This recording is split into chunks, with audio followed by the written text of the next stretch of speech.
Hello guys, I am back with one more artist. But you know what, आज का ना कोई singer है, ना कोई डांसर है, ना कोई एक्टर है, बट ये थोड़ी फिलोसफिकल वाली जो होती है ना दुनिया, वहाँ से आए हैं। जी हाँ, आज मैं बात करने वाली हूँ एक कवि से।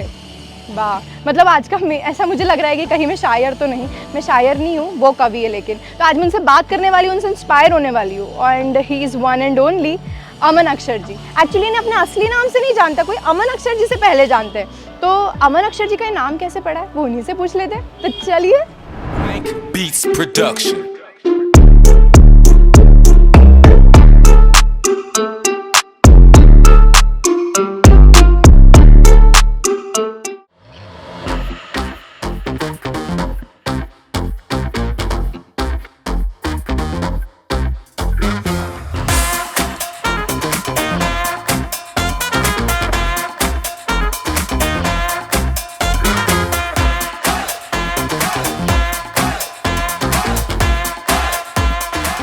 सर, इतना इंतजार, ये सिर्फ मुझे इंतजार करवाया है या कितनों का ऐसे इंतजार करवाया? ये सौभाग्य कम लोगों के हिस्से में आता है। आपके हिस्से में आज थोड़ा आया। अरे बिल्कुल सर, यही सही, हमें इंतजार ही सही। अगर आपसे मिलने का मौका मिल रहा है तो इंतजार ही सही। सर, सबसे पहले तो आपको इंट्रोडक्शन की ज़रूरत नहीं है जी, पर मैंने आपके लिए 4 पंक्तियाँ जो है वो तैयार की है। तो मैं इंट्रोडक्शन दे देती हूँ हमारी ऑडियंस को, जिनकी कविता का हर शब्द हमारे आसपास है, हर युवा धड़कन की चाहतों का एहसास है, अमन का हर अक्षर महकता है, तभी तो अमन अक्षर जी की हर तरफ चर्चाएं खास है। वाह वाह, बहुत बढ़िया। पहली बार अपनी तारीफ इस तरह से सुनी मैंने, बहुत अच्छा। हाँ जी, तो सर मैं सबसे पहले आप बताइए, आपका नाम सृष्टि है कि सृष्टि है? सृष्टि है। चलिए, लेकिन आज के लिए आप सृष्टि ही हैं। अच्छा। बार बार टंग ट्विस्टर होगा तो इसलिए एक ही बार बताएं। बिल्कुल सर। जी सर, अमन अक्षर जी, आपका नाम अमन अक्षर जी तो सभी जानते कि अमन कुमार दलाल जी है। हाँ जी, तो अमन अक्षर जी कैसे हुआ? मतलब ये अब तो खैर ये बात भी बहुत लोगों तक है। अमन अक्षर में जो मेरा अक्षर टाइटल है, जिसको तखल्लुस कहा जाता है, पेन नेम कहा जाता है, हिंदी में उपनाम कहते हैं, ये तो डॉक्टर कुमार विश्वास जी ने एक मंच था 2016 में, 16 जनवरी 2016 की वो तारीख है। उसी मंच पर सर ने, और एक दिन पहले मुझसे कहा भी था कि तुम अपना नाम बदल लो, लेकिन उस दिन उन्होंने खुद ही मंच से मेरा नया नाम अक्षर दिया, अमन अक्षर, और मुझे काव्य पाठ के लिए उसी नाम से बुलाया। तो वो नाम इतना अच्छा था, और सर को तो हम आइडलाइज़ करते हैं शुरू से। यही सौभाग्य था हमारे लिए कि उन्होंने कोई नाम दिया, फिर वही नाम रख लिया, धीरे धीरे वही चर्चित हो गया, तो वही नाम आज हमारा है। सर, आज के शो की शुरुआत क्यों ना आपकी कुछ चंद पंक्तियों से की जाए? चलिए, मैं आपको 4 पंक्तियाँ सुनाता हूँ। यूं किताबों को रख दिया जाए, एक नया सा सबक दिया जाए, तुम पे मरना तो हो चाहते हैं सब, मुझको जीने का हक दिया जाए। तो सर, ये ऐसा कहते हैं कि जैसे शायर तो दिल जले होते हैं, दिल फेंक होते हैं, पर कवि का ये क्या है कि मतलब आपने जब श्रृंगार रस और प्रेम के ऊपर कविताएं लिखना शुरू की, तो क्या इसमें पर्सनल एक्सपीरियंस था आपका कोई? मैं एक बात कहता हूँ हर बार कि हर कलाकार और खासकर कवि, जो काम मैं करता हूँ या कहानीकार, वो अपनी निजी ज़िंदगी के अनुभव ही लिखता है। वो अंतर सिर्फ इतना है कि कोई मानता है इस बात को, कोई नहीं मानता है। लिखता है तो वो वही है जो वो भोगेगा, जो उसका अनुभव है, जो उसने देखा है। कल्पनाएं उसको सुंदर बना सकती हैं, जो फैंटेसीज़ हैं उस घटना को सुंदर बना सकती हैं, लेकिन घटनाएं तो ज़िंदगी से ही जुड़ी हुई होती हैं। उसमें आप कितना उसको आर्टिकुलेट करते हैं, उसको कितना अलंकृत करते हैं, ये आप पे निर्भर है। तो मेरे साथ भी है, और मैं तो मंच से भी कहता हूँ कि मैंने तो अपनी निजी ज़िंदगी के अनुभव ही लिखे हमेशा।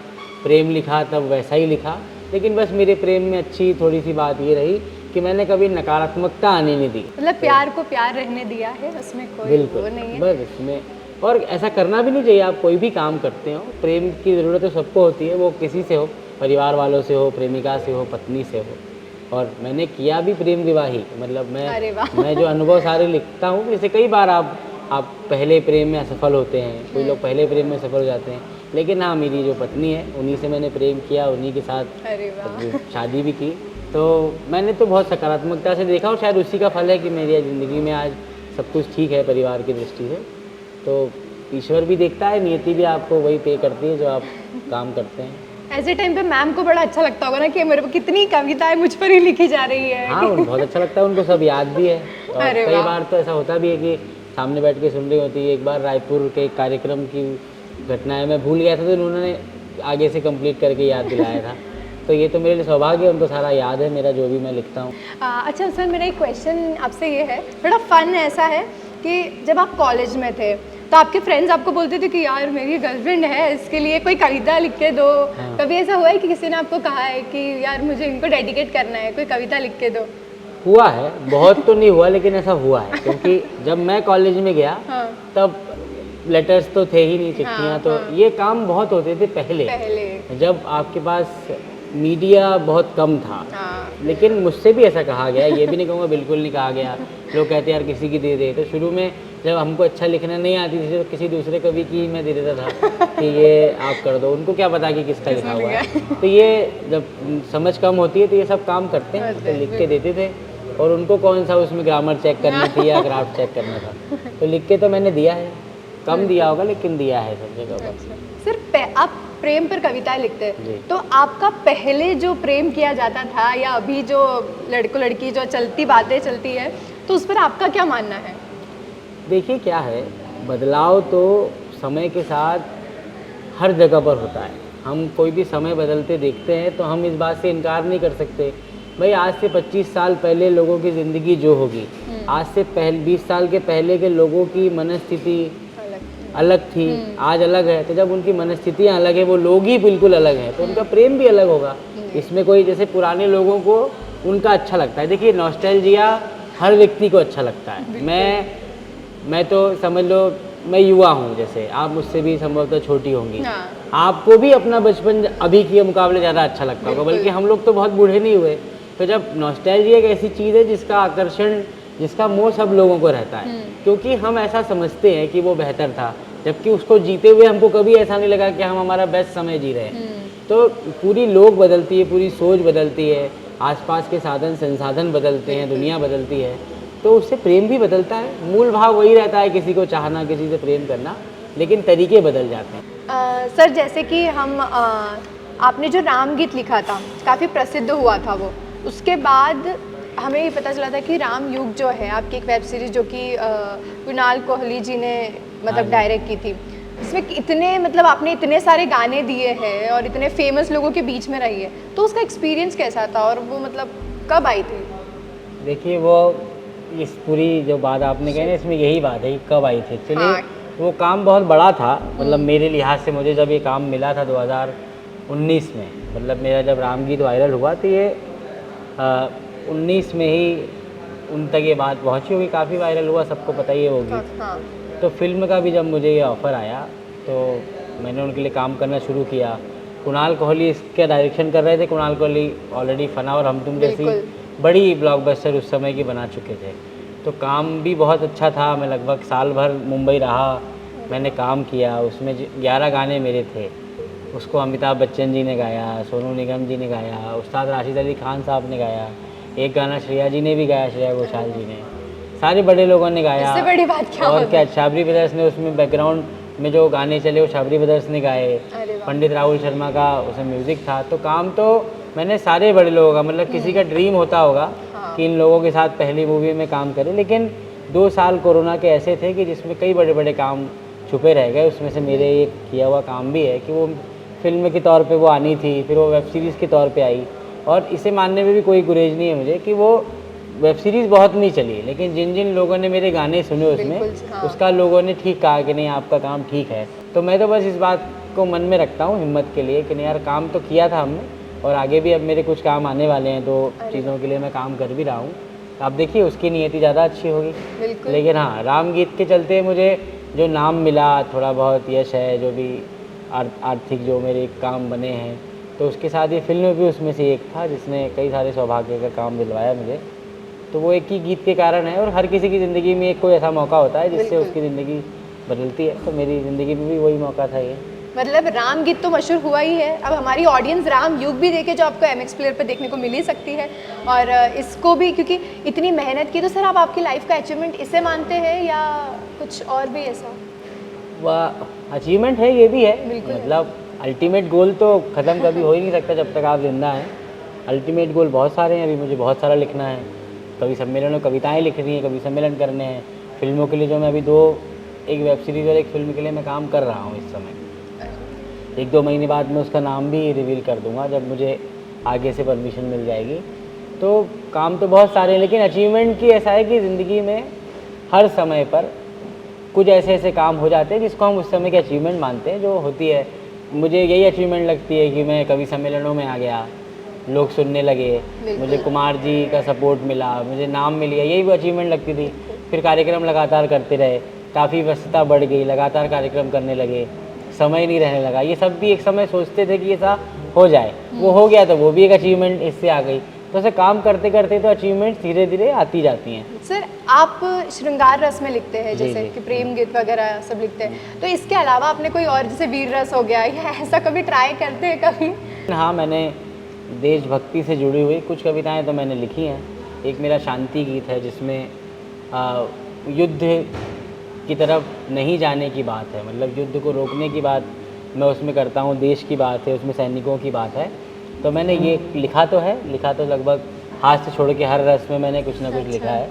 तो लिखते तो हर कवि हर तरह की कविताएं, वीर ऐसे कभी भी प्रेम गीत लिखते हैं, बस वो सुनाते नहीं हैं। वो उन्होंने अपना एक स्टाइल उनका अलग होता है। बिल्कुल। सर आज के टाइम में ऐसे बहुत यंग राइटर्स हैं, जैसे कि कवि सम्मेलन होता है और एक ओपन माइक होता है, तो इन दोनों के बीच में आपका क्या मतलब मानना है कि इनके डिफरेंस क्या है? देखिए, ओपन माइक जो है ना, वो जैसा कि उसका नाम है ओपन माइक, इस पे मैं ये अच्छा सवाल आपने किया कि ये कवि सम्मेलन बहुत अलग विधा है। बिल्कुल। ओपन माइक एक बहुत ही अलग कल्चर है। ओपन माइक का अर्थ ही है कि एक ओपन माइक आपके सामने रख दिया गया, इसमें आप कुछ भी करें, है ना। लेकिन ये भ्रम कुछ लोगों का ने पाला है कि ओपन माइक पर जो पढ़ा जाता है वो कविता ही होती है। हाँ, ये मेरा सवाल मैं ये नहीं कहता हूँ कि जो लोग इस पे पढ़ रहे हैं वो खराब करते हैं, वो कविता नहीं करते हैं, मैं ये कहता हूँ। जी। मतलब वो लोग अगर मान लो कोई सुना रहे हैं कहानी, तो उसको कहानी के तौर पे जज करिए, वो अच्छी कहानी है। लेकिन आप किसी को ये बाध्य करें कि जो वो सुना रहे हैं उसको कविता माना जाए, तो वो कविता नहीं है। ओपन माइक में ये थोड़ी कहा कि ओपन पोएट्री माइक है, पोएट्री ओपन माइक है, इस तरह का कोई टाइटल तो नहीं है। तो ओपन माइक में तो लोग सब कुछ भी कर सकते हैं, मतलब जिसमें भी बोलने की बात आएगी या माइक का इस्तेमाल होगा, वो ओपन माइक में हर चीज़ की जा सकती है, और अब लोग करते भी हैं। तो कवि सम्मेलन बहुत अलग काम है, कविता लिखना बहुत अलग काम है। जो कवि सम्मेलन नहीं करते हैं, जो किताबों के लिए लिखते हैं, तो सारे बड़े कवि हिंदी साहित्य के सारे लगभग बहुत बड़े बड़े कवि अतुकांत कविताओं वाले भी हैं। तो हिंदी साहित्य की वो धारा अलग है, कवि सम्मेलन बिल्कुल अलग विधा है। ओपन माइक नया तरीका है अपने आप को एक्सप्रेस करने का। उसमें कवि भी निकल सकते हैं, शायर भी निकल सकते हैं, कहानीकार भी निकल सकते हैं। हाँ। ये अच्छी बात ओपन माइक से लोग ये समझते हैं कि कवियों को फ़ायदा हुआ। ओपन माइक से कवियों को तो हुआ ही हुआ फ़ायदा, ओपन माइक से उन लोगों को फ़ायदा हुआ जो गद्य में अपना काम करते, प्रोज में स्टोरीज कहते हैं। क्योंकि अभी तक कवि सम्मेलन होते थे, कहानी के सम्मेलन तो नहीं होते कि लोग कहानियाँ मंच पे सुनाते हैं, हज़ारों लोग इकट्ठे होते हैं। इन ओपन माइक से ये भी हुआ कि आप अगर कोई थॉट भी लिखते हैं, अगर आप कोई सीन लिखते हैं मान लो, या कोई बात कहते हैं, उसको कह सकते हैं आप, उसको भी एक विधा है, उसका भी एक अब माध्यम बन गया है। हाँ। तो उसने नई ऑडियंस पैदा की है, नए आर्टिस्ट पैदा किए हैं, बिल्कुल। और उनके लोग भी, जिसको स्पोकन वर्ड पोएट्री कहते हैं, हाँ। उसके भी अपने स्टार्स लोग हैं, सारे लोग अच्छा काम कर रहे हैं, मिलियंस में उनकी सुनी जाती है पोएट्री। कवि सम्मेलनों की भी अपनी ऑडियंस है, वो भी लाखों करोड़ों लोग देखते हैं। तो वो अलग अलग है, बस मेरा यही मत है, मेरा विरोध कुछ नहीं है, लेकिन उसको कविता और कवि सम्मेलन से मिक्स नहीं करना चाहिए। सर मैंने खुद ने कुछ टाइम पहले, मतलब मैंने पोइट्रीज लिखी थी, मतलब मैं इंग्लिश में लिखती थी, तो मुझे पापा बोलते थे कि तू हिंदी में ट्राई कर एक बार, हिंदी के। पर ऐसा मेरा मानना है कि हिंदी में कविता लिखना, मतलब ये कविता लिखना वाकई बहुत मुश्किल का काम है। तो अगर आज के जो हमारे नए यंगस्टर्स हैं उन्हें भी लिखने की चाह है, तो उनके लिए आपका क्या मैसेज होगा? एक मैसेज हमारी ऑडियंस के लिए। देखिए, नए लिखने वालों के लिए वही मैसेज है जो मैंने अपने सीनियर से सीखा। लिखने के लिए जो रॉ मटेरियल है वो क्या है? पहले तो ये है कि ईश्वर ने आपको ये दिया हो कि आप कवि बन सकते हैं। कवि तो भगवान के यहाँ से बन के आते हैं। आप अपने आर्ट को एक्सप्लोर कर सकते हैं, पॉलिश कर सकते हैं, जो आपके अंदर हुनर ईश्वर ने दिया है। कभी किसी ट्रेनिंग स्कूल में बन रहा होता तो कभी कई सारे होते। आज क्यों 140 करोड़ लोगों में जो जिनको आप जानती हैं वो कुछ लाख लोग हैं, बिल्कुल। और बड़ी कुछ हज़ार ही हैं, लेकिन मैं कह रहा हूँ कुछ लाख लोग कवि हैं। वो इसीलिए कि ईश्वर ने किसको हुनर दिया है, इस पे होता है। आप सिर्फ उसको अपनी प्रैक्टिस से, मेहनत से उसका क्राफ्ट सुधारते हैं। तो पहली चीज़ तो ये ज़रूर हो गई। चलिए, आपको ये पता है कि यार आपके अंदर कविता का तत्व है, लिखते हैं, फिर आपको क्या रॉ मटेरियल चाहिए कविता लिखने के लिए? थॉट। बिल्कुल। थॉट आएगा ज़िंदगी को देखने से, क्या अनुभव हम करते हैं, प्रेम है, लड़ाई है, नफ़रत है, देशभक्ति है, कोई ऐसा कोई मार्मिक प्रसंग है, कोई चीज़ ऐसी है जो करुणा है, दया है, ये सारे जो रस हैं, 9 रस, इससे जुड़ी ज़िंदगी, आँख कान नाक खुले रखें हम, तो हमको जो अनुभूतियाँ होती हैं, ये उसका सबसे पहला रॉ मटेरियल है। उसके बाद आपको होना चाहिए शब्द भंडार आपके पास। बिल्कुल। ये कहाँ से आएगा? ये आएगा पढ़ने से। हम्म। पढ़ने से, सुनने, अब तो सुनने का माध्यम भी हो गया है। हाँ। अगला ज़माना पॉडकास्ट का है, ऑडियो बुक्स का है। तो पढ़ने सुनने से आपके पास शब्द आते हैं, दूसरा रॉ मटेरियल आपके पास आया। तीसरी चीज़, इसकी ट्रेनिंग ली जाए कि इन सबको जमाया कैसे जाता है, छंद विधान क्या होता है, ग्रामर क्या होती है, किसी चीज़ को करने के एक तरीके होते हैं। दिया दिए के जैसा ही क्यों बनता है? वो वैसा ही बनता है, दिए को मटके जैसा तो नहीं बना सकते हैं। तो भले ही वो काम उसी चक्के पे हो रहा है, उसी मिट्टी से हो रहा है, वही व्यक्ति कर रहा है, लेकिन आर्ट फॉर्म अलग अलग है ना, वो चीज़ें अलग अलग हैं। तो ये जो ग्रामर है, ये सीखना बहुत ज़रूरी है। फिर आप अगर स्टेज परफॉर्मर हैं तो आपको परफॉर्मेंस सीखनी है। तो ये सारी चीज़ें स्टेप बाय स्टेप होंगी, लेकिन सारी चीज़ों में ज़रूरी चीज़ है वो मिट्टी। भाई कुम्हार के पास मिट्टी नहीं हुई तो आपके पास कंटेंट नहीं है, तो फिर आप कुछ नहीं कर सकते। फिर आप कुछ भी हो सकते हैं, आप कवि नहीं हो सकते, आप रचना धर्मिता को मतलब उसको आगे बढ़ा ही नहीं सकते। आपके पास अध्ययन होना चाहिए और अनुभूतियाँ होनी चाहिए, अच्छे अनुभव होने चाहिए। तो आज मैं काफ़ी इंस्पायर हुई हूँ, मुझे आपसे बात करके बहुत अच्छा लगा। एक्चुअली मैं नहीं, जो ऑडियंस जिनको राइटिंग में इंटरेस्ट है, जो क्रिएटिव फील्ड में है, उनके लिए भी काफ़ी इंस्पिरेशन रहा है ये। तो मुझे तो बड़ा अच्छा लगा है आज आपसे बात करके, बहुत सारी चीज़ें मुझे मुझे भी अच्छा लगा। ये बहुत इंदौर टॉक तो खैर मैं क्या कहूँ, इंदौर टॉक की पहले साल से मैं जानता हूँ इंदौर टॉक को, बहुत अच्छा आप लोग काम करते हैं। अब तो समझ लीजिए कि जिस टारगेट को आप लोग लेके चले थे, इंदौर का माउथ पीस ही है इंदौर टॉक। तो यहाँ आकर अच्छा लगता है और सारे लोग अपने ही हैं। और ये जो फॉर्मेट है ये मेरे लिए भी नया था, बातचीत करने के लिए, कि किसी हिंदी कवि को इस तरह से बातचीत के लिए बुलाया जाए। तो आपका भी बहुत शुक्रिया, इंदौर टॉक का शुक्रिया। आज का ये चिट चैट ना मेरे को वाकई इंस्पिरेशन देके गया है। और ऐसा ना हो कि मैं भी लिखना शुरू कर दूँ, मैं भी कुछ ऐसा लिखना शुरू कर दूँ कि यार जो लोगों को इंस्पायर कर जाए। बट ऐसा है कि अगर आप में भी वो हुनर है ना, तो आपको उसमें कोशिश करते रहनी चाहिए। जितना ज़्यादा आप पढ़ सकते हैं आपको पढ़ते रहना चाहिए। और जैसा कि उन्होंने कहा कि भगवान से ऊपर की देन है कवि, तो ऐसे ही नहीं बन जाता हर कोई कवि। पर मुझे आज बात करके बहुत अच्छा लगा। मैं फिर आऊँगी ऐसे ही किसी नए आर्टिस्ट के साथ, ओनली ऑन गली गर्ल।